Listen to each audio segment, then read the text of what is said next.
在个新闻要来关心高雄，这礼拜日高雄要举行高雄反空污大游行，环保团体早起有开记者会，呼吁林园人爱行出来，因为伫林园当地有15间这个石化厂，当地人对流感症的比例咧真悬，因要求政府应该比照附近这个大南部、红片头，为民众验火验热，以及设这个林园的光化测站，有效掌握这林园工业区所排出来空气污染情形，安尼才是真正帮助到在地人。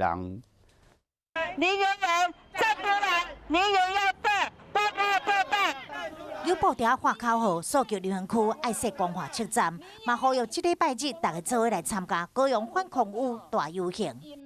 其他的特殊工业区未了呀，人拢有设光化测站，是安怎白白？林园石化工业区嘛是伊个特殊工业区啊，是安怎若无伊个设？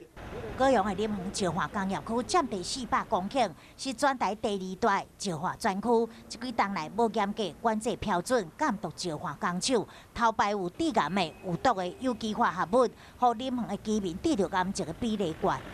我们到底受到什么伤害，完全唔知啊！因为在林园工业区一共47种致癌物啊，足恐怖呀！这边居住人口大概3000出头，但是致癌的人口将近100个啊！除了爱对居民进行流行病学调查，嘛要求环保署编预算设光化测站，了解有毒物质的污染情形。透过16月15，做伙上街反空污大游行，和政府会当更加重视林园人的生存环境。